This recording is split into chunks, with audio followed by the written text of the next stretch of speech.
about 19.2% of students going into engineering colleges are women. Within that, about 11% of scheduled castes are represented in engineering colleges, 5% scheduled tribes. On top of that, someone who is graduating from engineering colleges, about 80 to 93% students graduating from engineering colleges are deemed to be unemployable. And the workforce participation of women in India is actually reducing significantly.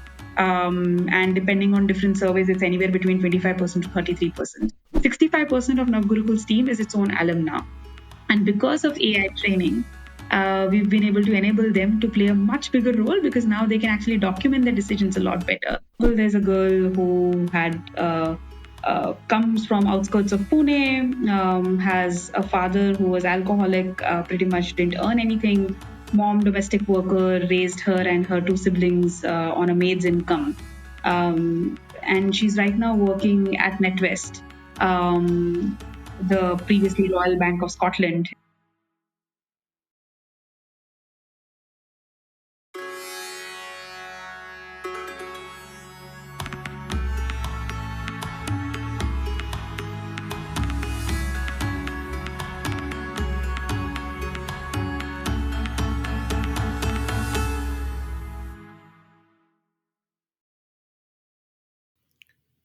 Hello, Namaskar. Welcome to another episode of Impactful Journeys. Joining us today is Nidhi Anarkat, co founder and CEO of NavGurukul. Nidhi is a bachelor's in computer sciences and a master's in education technology from Harvard's Graduate School of Education. On top of that, she's spent 13 years in various education and technology organizations. So today we're going to be talking to Nidhi about NavGurukul and the work that they're doing. Welcome, Nidhi. How are you doing? Hi, Amit. I'm doing very well. Thank you for having me here. Wonderful. Well, it's our pleasure to have you, and thank you for taking the time out to speak with us. So, tell us about the problem that Nav Gurukul is working on. What should we know about it? Thanks, Amit. Imagine a tech organization where one of us might find ourselves working in.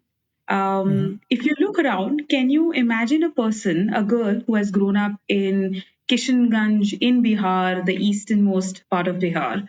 Father is a rickshaw puller, mom is a domestic worker, and this is a girl who has gone to government school up until 10th standard. Do you imagine someone like her being in a tech organization, working as a software developer, earning a respectable income, which gives her dignified work, and more than anything else, gives her autonomy, social agency over her own life choices? Who she marries, when she marries, whether she has kids, how many kids, and so on and so forth. This is almost That would be unthinkable. that In would be terms of very rare. numbers, Yeah, yeah, very yeah, very rare, right? yeah, Like yeah. I mean, almost everyone that I've talked to has said that, yeah, we have never had a colleague like that in the work Correct, that we've done across different organizations. In terms of correct. numbers, if we look at it, less than 19 about 19.2% of students going into engineering colleges are women. Within that, about 11% of scheduled castes are represented in engineering colleges, 5% scheduled tribes.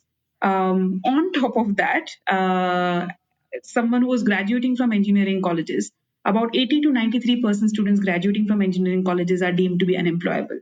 So imagine Goodness. the chances of a girl from a Yeah. scheduled tribe making Wow. it to engineering college is very, very rare. On Yeah. top of that, her graduating with the right kind of skills and mindsets and an opportunity and a placement opportunity in her hand is practically much lower than 1%. Yeah. So yeah, that's the magnitude of the problem. And today, Wow. about 14% of India's population is women between the ages of 17 and 30. And the workforce Right. participation of women in India is actually reducing significantly. And depending on different surveys, it's anywhere between 25% to 33%. So that's a Hmm. huge problem that we are facing. Both at a micro individual level, a girl doesn't really have opportunities for her to be able to pull her outside of the orbit of social financial conditions that she might find herself in. And for India as a nation, I think it's a massive problem facing us today if you want to solve for India's problems. Yeah. And so, I mean, we're talking of hundreds of millions of people. It's Um, about 196 million women. 196 million women, right? Wow. So 196 million women.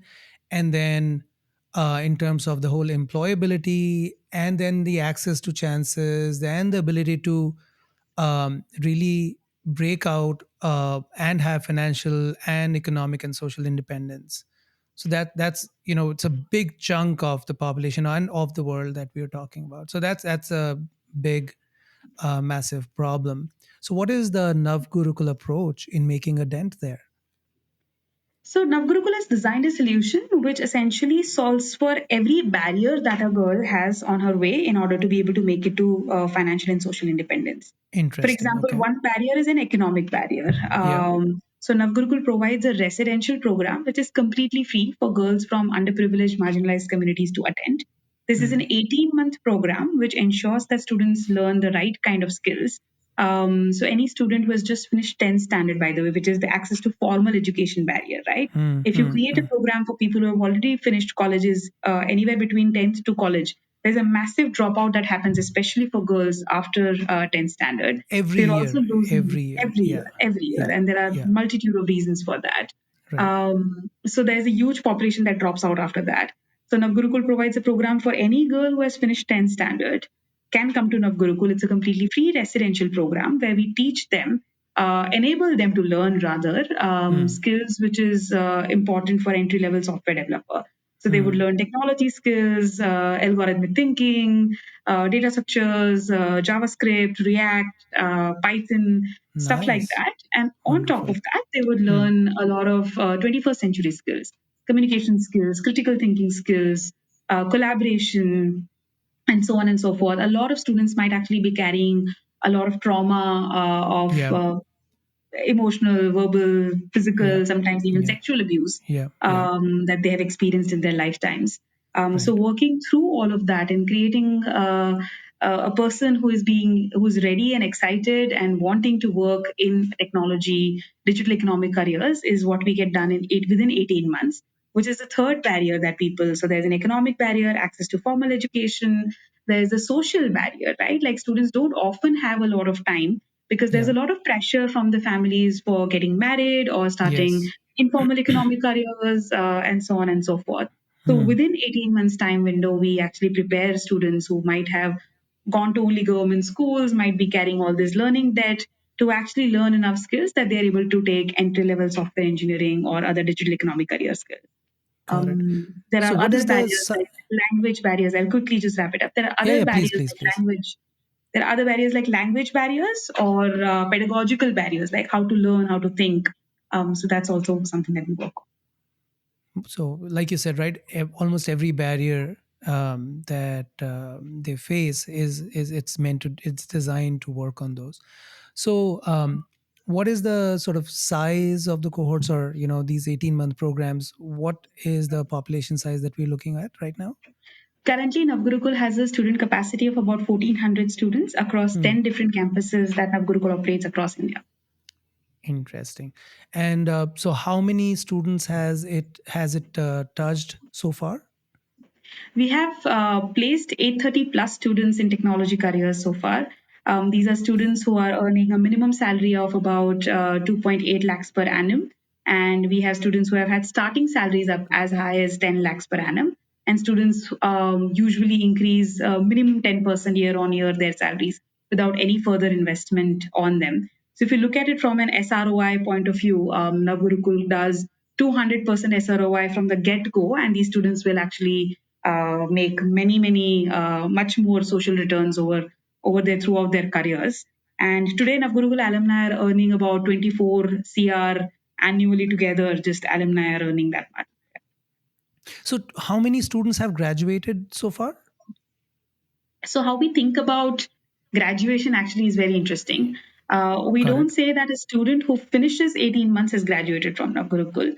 We, in fact, say that a student graduates from Navgurukul when she gets a job.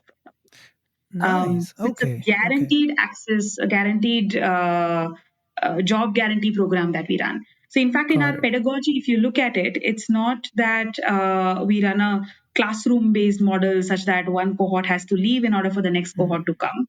Mm. Students learn to learn on their own. There is a curriculum content that they have access to, and there's multi layers of structured support that they have: peer support, mentor support, faculty support, external volunteers, industry mentors, and so on and so forth, which work Right. with them at their own pace. A student might sometimes get job ready within 15 months, and we would place her sooner. And if a student needs extra 2 3 months in order to catch up and be able to be job ready, we work with her then as well. Got it. So if a student stays with us throughout the program, then we make sure that all students who have finished the program get a job. You would see a Got it. 10-20% dropouts depending on which year you're talking about. During COVID years, there was a higher dropout rate. And recently we see a slightly lower dropout rate. You would see 10-20% dropout because of classic reasons of family pressure or economic burdens, or health is a huge factor as well, why students end up dropping. But Yeah. everybody Yeah. else, whoever has come to NavGurukul, they take a job from NavGurukul and then leave.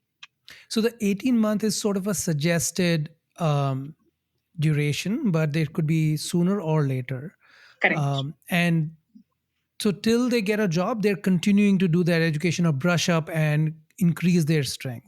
So there Correct. could Yes. be they could be staying on for way more than 18 months. What is, sort of what you've seen The so far? highest that we've seen so far is about 2 years, which is still great, right? Like a student who Yeah. might have just finished 10th standard within 2 years, usually it takes 10 plus 2 plus 4 to be able to access the careers that we are talking about.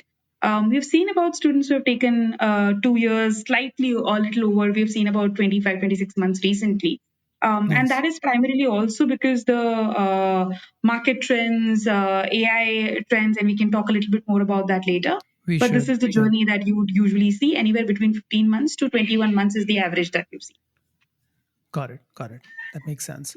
So now we talked of the 196 million, and the 1800 is where Navagurukul is at. So of course, not that you're going to solve the entire problem, but there's a systemic change as well. But what is sort of your hope or mission for the coming years, and how you scale your impact? Right? There are two dreams that we are dreaming right now. Hmm. Imagine anyone across the board who has the volition, who has the ambition to change their life outcomes, has access to pathways and opportunities where they can change their life outcomes if they want to work hard. How do you create a system like that which Hmm. enables that? Hmm. In order to achieve that, it's not necessarily to scale Navgurukul itself. I'm hoping to get Yes, 20,000 alumni from Navgurukul within next 5 years. These are direct impact students that we have trained and we have ensured that they've gotten jobs. But by working with a statistically significant enough chunk, by doing the pedagogy that we do, which is actually the USP of the work that we do, how about we actually scale up across India's higher education systems such that this is how learning happens, and not just for underprivileged communities. If you really think about it, learning to learn on your own, learning by doing, taking ownership of your work, is critical skills for anyone today. It has been for ever since when we talk about digital careers, even right. more so today in the post AI world. So Yeah. that's the dream that we are dreaming. So tell us a little bit more about that scale approach in terms of that statistically significant sort of perfecting the model part, and then Right. replicating it, multiplying it. So what have you sort of started work on what that replication or multiplication model is going to be looking like? We're just starting to work on this, but the idea is very simple, right? Like imagine a government college or an ITI or a polytechnic Right. runs in ways in which it is very learner centric. So instead of Hmm. running classrooms, especially Yeah. for any particular skill that you are talking about, right? Like when one has to Right. do something and learn something that is very practical, I think it's really important that instead of making people sit in classrooms, there's an age old wisdom in education circles that that doesn't work. If you and Yeah. I think about, or anybody actually, who Yeah. has gone to any engineering kind of courses, what did we Right. really learn by sitting in classrooms when we were Yeah. doing, right? Like everything that we Yeah. learned is something that we did on our own. And that Right. particular shift in actually how classrooms operate across the world is something that we are hoping to do. So we've started working with certain colleges, starting to talk about pedagogy approaches. We've just had struck a partnership with a BCA college, Eternal University in Himachal Pradesh, where we'll Right. be providing a BCA program to our students, and they will be Hmm. going through their degree course in this novel pedagogy and curriculum that we are talking about. And once we Wonderful. showcase a proof of concept, hopefully we can take it to many more colleges across the country and hopefully even world, that this is how learning can be and should be. Yeah, and we did talk about the BCA program in a prior episode, so Oh, it lovely. sort of comes full circle about that. So Right. excellent. Right. Um, I get it now. So the multiplication is through these different existing universities, existing catchment areas, and really applying the Right. pedagogy over there. So what are Right. the challenges, right? Both sort of intrinsic and extrinsic that you see and you maybe even currently face in running the program and scaling the program. Right. Um, Two ways, right? When you think about this, there are two constraining variables one has to think about. How do we Hmm. ensure that the learning happens at scale Hmm. without loss of quality? And then the second is we are very life outcomes focused. We are Yeah. not satisfied if learning happens. If a girl is able to start writing, is able to write a great JavaScript code, but is not able to get a job, then that's something that we are not satisfied with. So how do we then scale partnerships, especially placement partnerships, at the same speed? So these are the two problem statements at a learning level. Yes, go So on. I think I like the way you phrased it, and I think it's important to underline. It's not imparting of education. Number one, it's learning, right? So learning focused, whether the learning is happening, and not just learning of these hard skills, but life outcomes. So Right, both of those are the metrics that you're looking at. But I think correct, just it was very important for me to underline and really appreciate that. correct. Got it. Great. Yeah, So yeah. the challenge in that is. So within the learning realm, I think the challenge often tends to be that even now, a lot of students and their families don't really understand what these careers could Hmm. look like.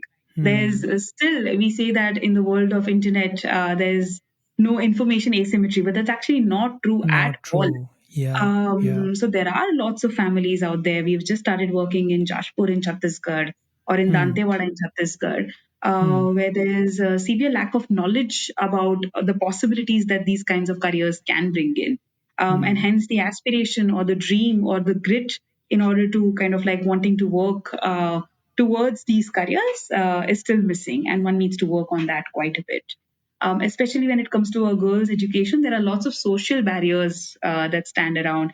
Hey, even Hmm. if she will get a job, if it will be outside of the district in which she is born and brought up, that's not necessarily something that people are intrinsically excited by or are okay with. So these are things I think just community understanding of possibilities. There's a lot more to do. It's a solvable problem. It's a branding. It's a storytelling by showcasing the work that you've already done at a large canvas problem that one needs to work on. But we haven't yet done that work. I think that's one side of the problem. The placement side, when you start saying that, hey, there are all these women who have learned, who are hardworking, who are coachable, who have a lot of hunger to go into organizations and work. I think just having a lot more people who are interested in hiring, just at the scale of India, like what are the number of jobs that are available, how many people are willing to sort of work with this audience. Specifically, encouraging people to hire for skills rather than just for degrees. While a Hmm. lot of people have started Hmm. looking at it, the number is not Hmm. necessarily big enough yet. The movement needs to be a lot larger. I'm not saying Right. degrees are not important. To Right. my cohort, to my students, I'm constantly saying that while you are at NavGurukul, continue your formal education. We've designed our policies. Again, our self-paced pedagogy allows for that very well, where we Got it. ask students to continue their formal education through open universities and stuff like that. But they might be ready for jobs because of Gurukul Hmm. pedagogy allows it a lot Hmm. sooner before they've finished college. Yeah. So having people who are saying that, hey, come join, work for us, you know how to write, create a beautiful front end web page, and that's what I'm looking for. Why don't you come join us and in parallel finish your education and make sure that you keep progressing? So I Got think it. having a lot more people willing to place that bet, and it's not a bet on someone else. It'll be great, robust, someone diverse people from diverse backgrounds end up creating better, robust teams. But more people, I think, placing that bet is really, really critical. Got it. Got it. So that maybe one way I understand it, that is sort of the program challenge. In terms of Navgurukul scaling, are there growth challenges that you want to highlight, as well as I think a wider sort of ecosystem headwinds, and it might be trends. Like I think you talked about AI. I don't know if it's a headwind or a tailwind, but maybe just widening the scope a Right. little bit. Right, right. There are two aspects to this, both relevant to placements, actually relevant to the learning side of it as well. AI is actually very much both a headwind and a tailwind. Right. Headwind because it will impact the quality of jobs that are required, the kind of skills that people are looking for. It has started impacting that. Yes. But we are actually turning that around well for ourselves because we are very tech savvy. My co-founder Hmm. is a very, very innovations focused person. And we've integrated AI into our curriculums, both technology and life skills curriculum, and how we in fact do program monitoring and so on and so forth. So that's Wonderful. a problem in the short run. That's something that you can actually turn into a boon. In the long run, how this will play out is yet to be Yeah. seen, but it can Right. very well be a headwind, right? Right. But that's across the a world, Across right? the It's world. not Yeah. just Yeah. And one of the across world. vocations, across occupations. Yes. Correct. Correct, Hmm. correct. In terms of AI being a tailwind, I think if you use it well, it's a Hmm. huge shot in the arm for the pedagogy that we've always been talking about. I think now the technology for this pedagogy is much more in place.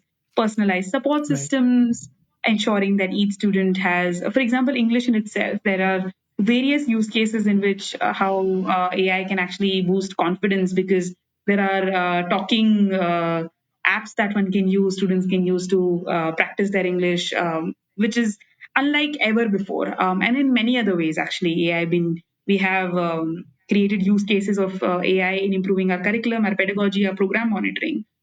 So much so that people are using AI for documenting stuff so well, not the buzzword AI documentation, that we are able to encourage our alumni to take on bigger roles into NavGurukul.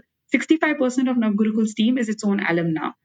And because of Ah. AI training, we've been able to enable them to play a much bigger role because now they can actually document their decisions a lot better.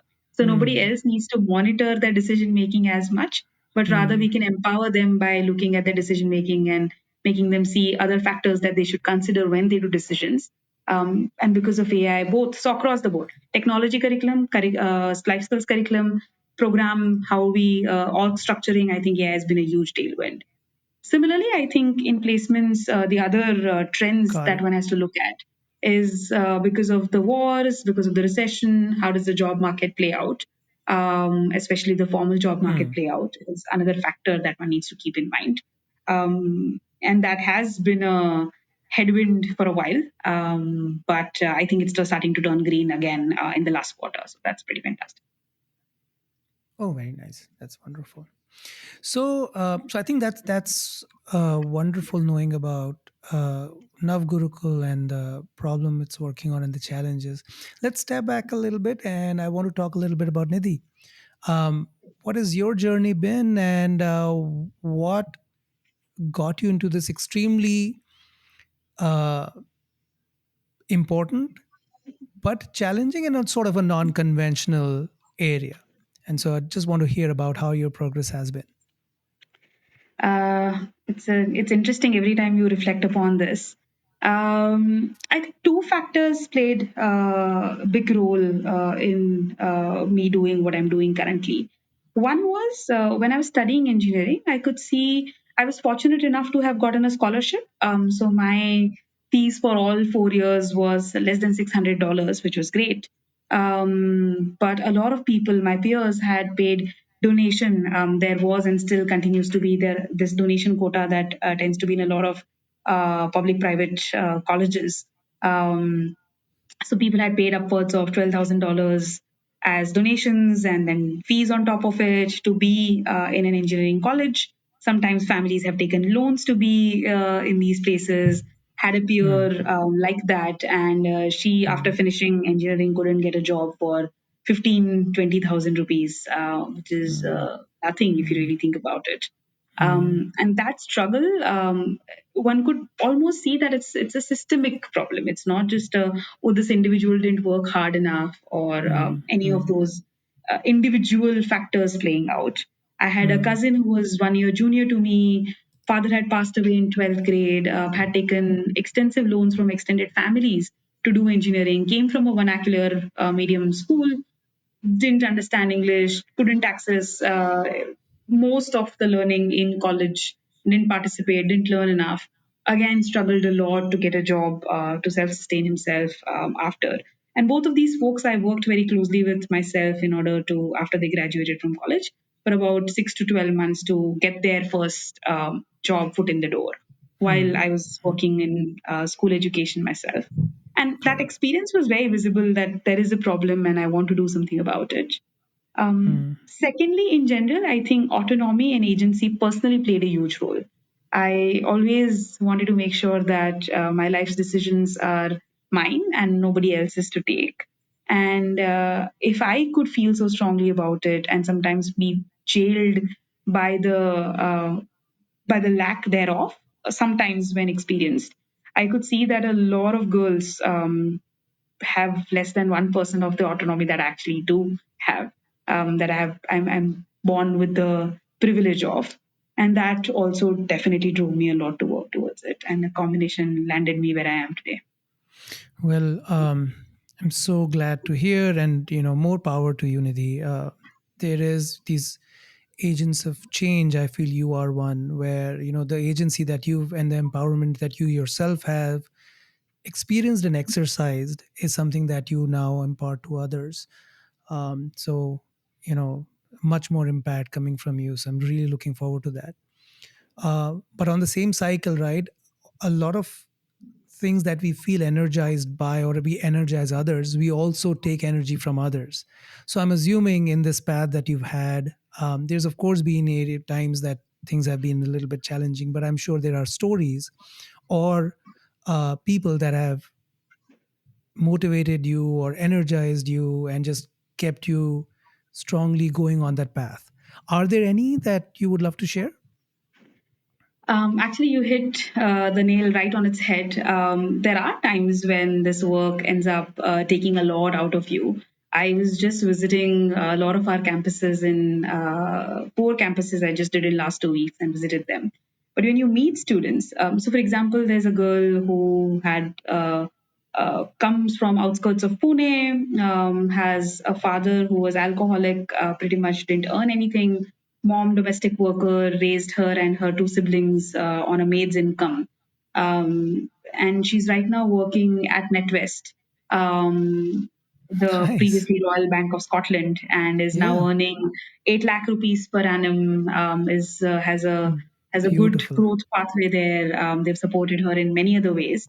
Her father was recently unwell, and she was Hmm. able to take him to hospital and make sure that he gets the right treatment. At the same time, equally, she was telling me the story that when after she got a job and before her father was unwell, when her father tried to hit her mother, which she's seen growing up, she talks about this quite a bit actually, domestic violence she's grown up with. And when her father was trying to hit her mother, she was able to stand between them and say, no, not anymore. Um, and so that I think is very, very powerful. There's another girl who has built a house for her parents. She's working in Ahmedabad. Her parents are from Darbhanga, and she's now almost finished building a house for her parents. They didn't have a pakka ghar, rented house. So pulling families out of debt ecosystems. The same family who was dead against her going to NavGurukul because a girl, how can you go so far away? It's the age to get married, and so on and so forth. And now is able to build a house for a family, and the family is extremely proud, right? There's another girl who just recently said that, oh, I'm dating this person, but her family, and we want to get married, but his family insists that I wear a parda and so on and so forth after we get married. And she's like, of course, I'm not doing that. I have walked far away from that. And so, if his family agrees, great. If not, so be it. But I'm not going to walk back into that. And just someone being able to say that, I think it's very, very powerful and energizing. So, yeah, Oh, a lovely. lot of And these, these like are, on a daily basis. It's lovely. oh yeah, and so they're breaking the mold, and this is on so many different levels, right? Not just for themselves. This is that feeling of power and empowerment is I can just sense from these stories, but then the family, but then it is extended family and the communities, right? The example building, the exemplar, the way they're able to change perceptions, not just in their immediate circle, but outside. Phenomenal. That I can totally imagine how that must be so energizing. I myself am energized listening to them. If So you then the want just other, a number, if you just yes, want a please. number on this, right? Like less Yeah. than 2% of Navgurukul's alumni who Hmm. are anywhere between the ages of 18 and 26 are married right now. If you do a Ah. control cohort of Oh everybody yeah. who everybody else, right? Like all their peers, 100% of them are married. More than 90% of them have Two kids. percent. Only Plural. 2% are married. Yeah, Wow. I mean, I would want to probably open with that stat, but it's not immediately clear why that is a good number. But this is extremely impactful. Not to say getting married is a problem, but it just shows the financial independence and empowerment correct, when correct. you put And it in that hopefully they will context. marry when they want to, when they are When do it's ready that to freedom, right? whom they Is that want. freedom? Yeah. Exactly, exactly. In addition to that, though, Nidhi, in the nonprofit sector, there's a lot more that we need to lean on the community, right? There's others that we need to rely on for energy and inspiration. Are there founders, NGOs that have been your source of inspiration and energy that you want to call out? Oh, I think that's a very much so, right? Like I often say that people who are working in social sector are very blessed because you are so surrounded by amazing change makers that actually instead of becoming very sad about sometimes the state of the world, you are always energized by all the change and hard work that you see happening Yeah. around you. A lot of them, I think, Goons and Shubhaya is one of the people who I've always Hmm. admired and gotten the energy Hmm. from. A lot of other people, I think, very often people don't think of this, but Goenka ji, who's the founder of the Vipassana community right Yeah. now. I actually think of spiritual change as one of the best way to do social change. The kind of deep transformation Yeah. uh, that has brought in my own life and a lot of people that I know personally around The me. I think that's very storehouses of inspiring. energy that A are lot of unlocked. Yeah. yeah, yeah. I mean, a lot of the what we do at Navgurukul is grounded by and inspired by how it being completely free, right? Like making sure that it's accessible to everyone. Beautiful. Is because of how Vipassana has sort of designed some of these things. So that's pretty amazing. A lot of other people, I think Azim Premji Foundation's Lan has been someone who has been a personal inspiration constantly. Whenever I talk to him, come back with a lot of energy, ideas, just energy to keep going at it. Vishal and Sucheta from Dream a Dream have been pretty amazing. They've actually made the change that they started out to make happen. They've sort of come that full circle, which is very, very inspiring to see. Communities represented in their work quite a bit.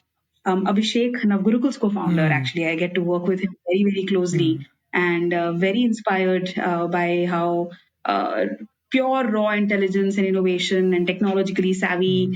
ways of thinking that he would bring Hmm. in combined with a very rare combination of this very socially grounded the kind of policies that he would advocate for super inclusive person human being as a person so a lot of them Maya from Where Are India's Children, so many, I mean there's just too many people who are doing fantastic. I see. I see. Wonderful. Well, hopefully a few of these we'll get to talk to and dive a little bit deeper, and hopefully, you know, provide a lot more stories for everyone. Um, and then I guess when you again in a nonprofit, right? It's a standard funding is an important piece to growth, which is for everyone, but in our case, it's those. Are there funders, donors, partners that have been instrumental in your growth journey so far and that you would want to call out, maybe three or four if you can? Yeah. No, I think a lot of funders have supported, and I don't think it's possible to do this work unless you have good, stable, steady funders. Accenture, for example, has been supporting us from the very beginning and has been a very, very constant supporter, not just of the work that we already do well, but sometimes when we want to try out new experiments, new schools, other than School of Programming, they've always new geographies. I think Accenture has been a very good, steady, stable partner. KPMG is like that as well in terms of unrestricted funding that one requires a lot of, other than CSR sometimes to do the innovative work that one needs to do. Pratul Shroff from KR Shroff Foundation recently gave us some unrestricted money, which is very, very rare, at least for our journey. We've just started out on that. And he said one thing while he gave us the funds, he was like, look, all rivers flow into the ocean, so you don't need to tell me where you're going to use these funds. just do Hmm. the good work that you're doing, which is very, very rare in this sector. So definitely a huge shout out to him. Amazon has been doing Hmm. sort of funding some of our very new digital experiments that we want to try out other than residential. Again, very good equal partner, not just a funder, but a thought partner in how we go about doing stuff. So yeah, people like that. I think Macquarie has funded a lot of how do we support the growth of our team members, which has led to organizational capacity building quite a bit. So yeah. Nice, nice. Um, and then I guess last, Nidhi, in the ecosystem that we operate in, what are dreams that you have or aspirations that you have that changes should happen in that ecosystem for everyone doing great work to thrive? Yeah. No, that's a great question. I think about this very often. Let me see a story, right? Like, imagine if we could collaborate across the life cycle of a girl. Imagine if Absolutely. various different NGOs come together and say that people who are working in early childhood education, Anganwadis, and so on and so forth, and there's those who are in elementary education and higher education, as in primary, secondary education, and then people like us who are working on the higher education problem statement. And we say that just 3% of India's girl we adopt to get today. And NavGurukul, who works with only 17 to 24 or 29 age group, has a equal stake in a girl who's just 3 years old and starting her journey. And likewise, the organizations that are working in the early childhood education space looks at what NavGurukul does and asks question and holds us accountable to, hey, what are you doing? How are you doing it? How do we make sure? And you collaborate across the life board. And if you just take up a goal of saying that 3% of India's girl children from underprivileged backgrounds who are entering the age of 3 right now, over the next 22 years, we'll work with them until they are 25 to make sure that they are fully well settled and are thriving economically, socially, and so on and so forth. That would create a massive ripples of change. It requires very different kind of collaboration, but I think that would be fantastic to see. A lot more innovation, I think I would like to see in the sector as well. I think it's important to look at what are the trends in innovation. As technology evolves, it's really possible to solve problem statements which were hard to, I think, even attack or attack in a certain way before. So keeping that that staying inspired from that and keeping that vision alive, I think that's really critical too. Yeah, and I couldn't agree more on the first part. The I call it vertical integration almost, right? It's basically there's just we're working on certain stages, just like you said, a girl child, right? There are certain stages that an organization works on, but then what happens after that in terms of handing it over to another, and that would solve so Right. many of sort of outreach problems or challenges and also continuity in the journey. So I totally see that, and I think that's an excellent Absolutely. idea. And of course the Yeah. innovation part also, there's Actually, there's um, one more thing that's very critical: community sure. representation. I think the people that we Hmm. work with need to be represented, Hmm. A lot work more. for, needs to be represented a lot more. Correct. One day, I really hope that Navgurukul is fully alumni led. And we are actually starting to see that And progress. There's 65% alumni. is a great number. Yeah, 65% is a great number. But yes, totally. I think that's an excellent point. If the CEO Uh, of Navgurukul one day can be a Navgurukul alum, and which we are starting to oh, work on, beautiful, they're starting to take beautiful, bigger, better roles within the organizations, and they do excellent work, right? Like it's not just representation. I think they do fantastic work, actually serving the audience a lot better. They ask the questions which sometimes we don't even think of asking. So how do we make sure that that happens more and often? Is would be great. beautiful, beautiful. No, I think I totally agree. I think that's an excellent point. Yeah. Um, hopefully some of these things will come together, or some of us will work towards putting some of these things together. Wonderful. Well, Nidhi, it has been an absolute pleasure. Listening to you, listening to the work Navgurukul does, and the path that you're all on.